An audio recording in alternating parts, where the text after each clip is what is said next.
नमस्कार मित्रों। Hindi daily dose की क्लास 11 में मैं करमवीर सिंह आपका स्वागत करता हूं। तो चलिए शुरू करते हैं और आगे बढ़ते हैं। पहले चर्चा कर लेते हैं पर्यायवाची शब्दों के बारे में। तो आज अपना पहला शब्द है केला। तो केले के चुनिंदा ही पर्यायवाची शब्द है, जैसे कि कदली हो जाता है, भानुफल हो जाता है और गजवसा हो जाता है और रंबा हो जाता है।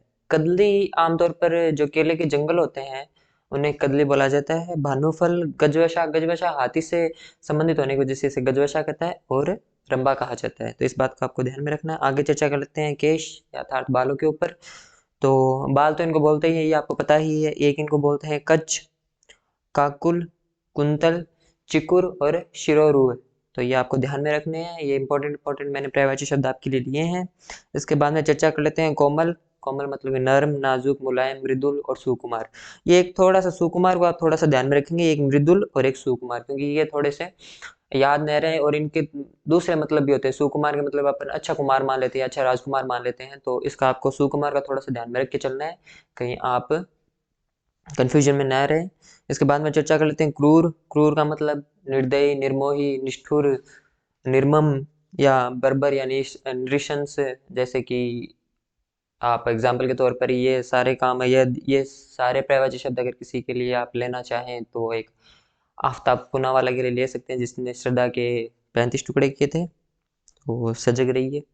इसके बाद में चर्चा कर लेते हैं कोयल के ऊपर। कोयल आपको पता ही है, कलापी बोलते हैं, काक बोलते हैं, कोकिल बोलते हैं, पीक बोलते हैं, बसंत दूत बोलते हैं, क्योंकि बसंत आती है तभी कोयल बोलना शुरू करती है। और श्यामा बोलते हैं। श्यामा इस वजह से बोलते हैं क्योंकि शाम थोड़ा सा काला कलर होता है, इस वजह से इसको श्यामा बोला जाता है। वन प्रिय क्योंकि ये अपने भाई सुंदर गायन से वन को एकदम प्रफुल्लित कर देती है। तो ये आपको ध्यान में रखने हैं। इजी इजी पर्यायवाची शब्द लिए गए हैं, तो इसको आपको थोड़ा सा ध्यान में रख के चलना है। तो चलिए आगे चर्चा कर लेते हैं विलोम शब्दों के ऊपर में। तो विलोम शब्दों में पहला है अनुकूल। तो अनुकूल का सीधा है प्रतिकूल हो जाता है। अनुग्रह, अनुग्रह मतलब कि माफ कर देना या कृपा कर देना, और इसका विपरीत हो जाता है दंड या कोप। तो ये आपको ध्यान में रखना है। अनुनासिक और निरनुनासिक। अनुनासिक वो होता है जो मुंह और नाक से बोला जाता है, और निरनुनासिक वो होता है जो सिर्फ मुंह से बोला जाता है। इसके बाद में बोल लेते हैं अनुमोदन। अनुमोदन मतलब कि किसी के सहयोग करना या किसी का विरोध न करना, और अनुमोदन का विपरीत हो जाता है विरोध। अनुयायी, और अनुयायी का सीधा सा है कि विरोधी होता है, जो कि मतलब कि आप कहने को तो मतलब कई संत लोग होते हैं जिनके कई अनुयायी होते हैं और उन्हीं संत लोगों के कई विरोधी भी होते हैं, तो इससे आप संबंध रख के कर सकते हैं। इसके बाद में चर्चा कर लेते हैं अनुरुक्त। तो अनुरुक्त का होता है विरक्त। और अनुराग, अनुराग और इसका विपरीत हो जाते हैं द्वेष या विराग। ये थोड़ा सा इंपॉर्टेंट है, इसको थोड़ा अलग से आप ध्यान में रखेंगे। इसके बाद में चर्चा कर लेते हैं अनेकार्थी शब्दों के ऊपर में। तो अनेकार्थी शब्दों में पहला शब्द है टीका। तो टीका पहले तो आप सीधा है तिलक, और पुराने जमाने में जब अभिषेक करते थे राजा महाराजाओं के तब भी टीका लगाया जाता था। टीका साहित्य के अंदर हिंदी साहित्य या टिप्पणी के रूप में या आलोचना के रूप में भी प्रयुक्त होता है। और टीका मस्तक का एक आभूषण भी होता है जो यहाँ पहना जाता है। इसके बाद में चर्चा कर लेते हैं तंत्र। तंत्र का मतलब एक सिद्धांत, प्रबंध और शासन। शासन मतलब कि शासन को तंत्र, लोकतंत्र यही बोला जाता है। उपाय, औषधि और खजाना, ये कुछ चुनिंदा शब्द है जो आपको याद रखने हैं। इसके बाद में चर्चा कर लेते हैं तीर। तो तीर का पर्यायवाची शब्द होता है बाण, ये आपको ध्यान में रखना ही है। एक इसका तीर किनारा और सरोवर और तीर निकट के रूप में भी इस्तेमाल किया जाता है, तो ये चीज़ आपको ध्यान में रखनी है। और अनेकार्थी शब्द कम ही लिए गए हैं क्योंकि ये कुछ चुनिंदा ही शब्द है, तो ये इसको याद करने में आपको ज़्यादा कठिनाई भी नहीं होगी। अगर आप धीरे धीरे रेगुलर क्लासेस ले रहे हैं, हमारी अटेंड कर रहे हैं, तो आपको कोई परेशानी नहीं होगी। इन इन मतलब ये अनेकार्थी शब्दों में कोई परेशानी नहीं होगी। इसके बाद में चर्चा कर लेते हैं वाक्यांश के लिए एक शब्द।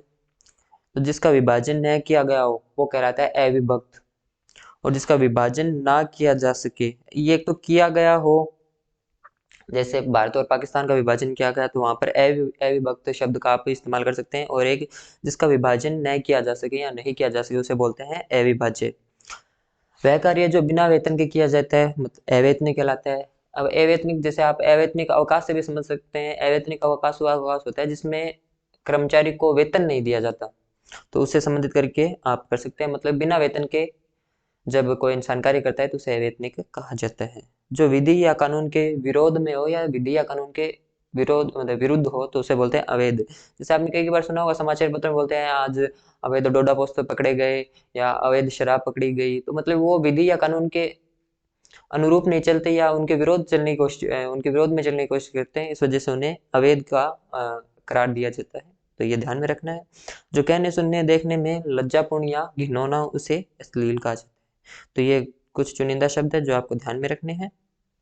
इजी इजी शब्द है, अगर आप धीरे धीरे याद करते चलेंगे तो आपको कोई कठिनाई नहीं होगी। इसके बाद में चर्चा कर लेते हैं शब्द शुद्धि के बारे में। तो पहला शब्द है गीतांजलि। तो गीतांजलि के अंदर आपको ली के ऊपर ध्यान देना है, गीतांजलि बस ली का उच्चारण लंबा न करके कम रखना है, क्योंकि ली के अंदर छोटी मात्रा यूज होती है, छोटी की मात्रा प्रयोग में ली जाती है। एक गुरु, गुरु तो गुरु के अंदर आपको ये देख लीजिए, एक तो गुरु बड़ा रू मतलब बड़ा रू के रूप में नहीं, छोटे रू के रूप में इस्तेमाल करना है, तो ये आपको ध्यान में रखना है। गृहिणी, तो सॉरी गृहिणी का थोड़ा गृहिणी करना है, री का इस्तेमाल करना है, नहीं कि रे का इस्तेमाल करना है। और एक ग्रसित, तो ग्रसित कोई शब्द नहीं होता, ग्रसित सॉरी ग्रस्त कोई शब्द होता है, इसका आपको थोड़ा ध्यान में रखना है। सी और से के अंदर आपको अंतर बनाए रखना है। इसके बाद में घनिष्ठ, और इसका होता है घनिष्ठ। तो ये कई शब्द है, जैसे अभिष्ट हुआ, ये कई शब्द हैं जिनको आपको टै और ठे का थोड़ा सा अंतर बनाए रखना है, क्योंकि अगर आप यहाँ थोड़ी छोटी सी गलती करते हैं तो आपको इसका अर्थ ना भोगना पड़ सकता है, या एक दो या नंबर गंवाने, एक या दो नंबर आपको गंवाने पड़ सकते हैं। तो इसके बाद में चर्चा कर लेते हैं मुहावरों के ऊपर में। तो पहला है उल्टी गंगा बहना, मतलब कि रीति रिवाजों के विपरीत कुछ कार्य करना, और आजकल वही हो रहा है, मतलब समाज के अंदर युवा पीढ़ी उल्टी गंगा ये बहती रहती है हर कामों में, वो रीति रिवाजों को पालन करना उचित नहीं समझती। तो इससे आप याद रख सकते हैं। उल्लू बोलना, मतलब कि उजाड़ होना, ऐसा कहते हैं कि रात को जब उल्लू बोलता है तो ऐसा समझ लेना चाहिए कुछ ना कुछ दुर्घटना या कुछ उजाड़ हुआ है। तो इससे संबंधित पुराने जमाने के हमारे पूर्वजों ने ये मुहावरा दिया होगा। तो उदो का लेना न मादो को देना, मतलब कि किसी से किसी प्रकार का संबंध न रखना। आमतौर पर ऐसे अगर इसका उदाहरण लिया जाए, जैसे कि जो बंदे सरकारी या अपने गोल या अपने करियर पे फोकस कर रहे हैं, तो उनको इसी मुहावरे के ऊपर चलना चाहिए। बस अपने चीज़ों पे ध्यान रखना चाहिए, अपने गोल और अपने करियर पे ध्यान रखना चाहिए, न किसी का लेना चाहिए न किसी को देना चाहिए। इससे संबंध रख के आप याद रख सकते हैं। एक आंख न बाना, मतलब जो आंख को अच्छा न लगे उस चीज को अपन देखते भी नहीं है या दूर कर देते हैं अपनी आंखों से, जो आंख को ही नहीं बाता उसको आप देख के क्या करेंगे, तो मतलब कि अच्छा न लगना, इसे आप याद कर सकते हैं। और एक आंख से देखना, तो ऐसे कई बार अपन एक छोटी आंख करके उसको देखते हैं, मतलब उसका निरीक्षण करते हैं, मतलब बराबर समझना, उसका निरीक्षण करके उसको समझने की कोशिश करना या प्रयत्न करना। तो इसके बाद में चर्चा कर लेते हैं अपन लोकोक्तियों के ऊपर में। तो पहली है चोर की दाढ़ी में तिनका, मतलब कि दोषी अपने व्यवहार में दोष करने का संकेत दे देता है। तो वो तो है कि जब, हालांकि मैं पुलिस परिवार से बिलोंग करता हूँ, तो जब कोई दोषी मिलता है तो वो बस पुलिस को देख के ही या कुछ कुछ ऐसे कार्य कर ही देता है जिससे पता चल जाता है कि वो दोषी है, मतलब कि उसकी चोर की दाढ़ी में तिनका, इससे ये संबंध रखता है। तो जो गरजते हैं वो बरसते नहीं, या जो भौंकते हैं वो काटते नहीं, जो कुत्ते भौंकते हैं वो काटते नहीं, मतलब कि झूठी और बड़ी बड़ी बातें करने वाला वास्तव में बस डींगे ही हाँकता रहता है, वो कुछ करता नहीं है। तो यहाँ ये आपको याद रखना है, झूठ के पैर नहीं होते। ये कतई सच बात है कि झूठ अधिक दिन नहीं चलता, आप एक झूठ के ऊपर झूठ बोलते चलिए, लेकिन अंततः आपको सत्य बोलना ही पड़ेगा। इसलिए कहा जाता है कि सत्य के पैर नहीं, सॉरी झूठ के पैर नहीं होते। तो टके का सब खेल, ये बहुत इंपॉर्टेंट है। टके का मतलब है यहाँ धन से है, मतलब कि धन से सब काम संपन्न किए जा सकते हैं आमतौर पर, मतलब अपने व्यवहारिक या घरेलू या कोई भी काम है वो टके से किया जा सकता है। और इसके बाद में चर्चा कर लेते हैं ठंडा लोहा गर्म लोहे को काट देता है, मतलब शांत व्यक्ति क्रोधी व्यक्ति को ठंडा कर देता है या क्रोधी व्यक्ति पर विजय प्राप्त कर लेता है। क्योंकि क्रोध अपने आप को मतलब कि एक तरीके से भड़काऊ बना देता है, जिसमें अपन अपना विवेक खो जाते हैं, इस वजह से कुछ भी अन्य गलत बातें बोल जाते हैं। तो इंसान को शांत रहना सीखना चाहिए। तो बस इसी के साथ अपनी आज की क्लास संपन्न होती है। आपसे यही प्रार्थना है कि आप हमारे यूट्यूब चैनल को सब्सक्राइब कीजिए, कमेंट कीजिए और शेयर कीजिए। धन्यवाद।